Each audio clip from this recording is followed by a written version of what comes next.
Alright. Good evening everyone. Okay, meron tayo ditong MBIB Tank Pro.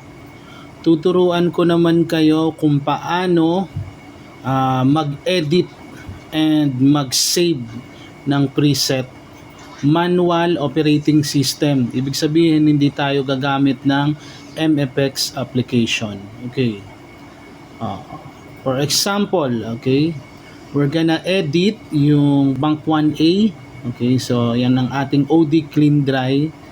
So for example, magi-start tayo sa AMP simulation.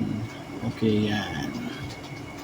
Ngayon, paano natin siya matitweak properly base sa gusto nating tweaking.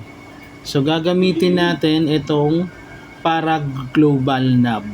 Okay, ito kasi yung pinaka overall na adjuster ng mga parameters. Okay, for example, i-click lang natin itong 1. Yan, pag makikita nyo yan, nag-highlight na, ibig sabihin pwede na siyang ma-adjust.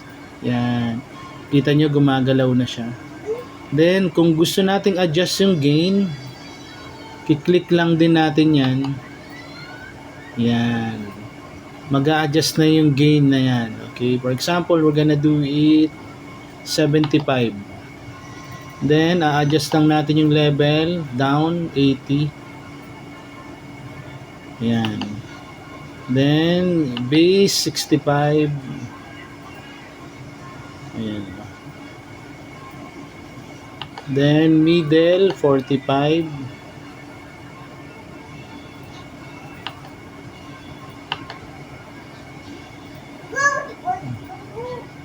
Ganyan lang mag-adjust. Treble 45.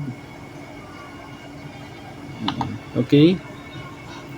So for example, tapos na tayo sa AMP simulation. Next is CAB simulation naman. Ito. Yan, nakita niyo yan. So katulad sa AMP simulation, marami ring siyang pagpipilian na CAB. Okay, so for example, ito muna ginamit ko kasi ito yung choices ko na CAB. Then, pag nag-highlight na yan, malilipat nyo na yan, ganyan din. Yan. Then, adjust nyo lang yung level. Kung gusto nyong max, pwede din naman. Yan. Then, next, ganyan lang ang arrangement ko ng low cut and high cut parameters. Okay, kasi mas prepare ko yung ganyan. So, for example, tapos na tayo mag-edit ng mga FX chain. Okay. So, next thing na gagawin natin is kiklik lang natin tong save twice. Yan. Then again. Yan. Okay na yan. Save na yan.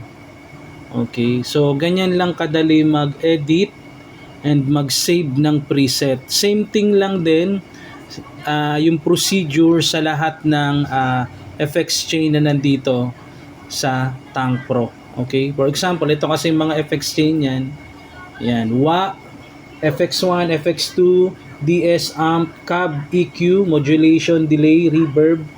Okay, so same procedure lang din kung paano natin inedit and tweak yung parameters ng ating amp simulation and IR CAB simulation. So that's it. Okay?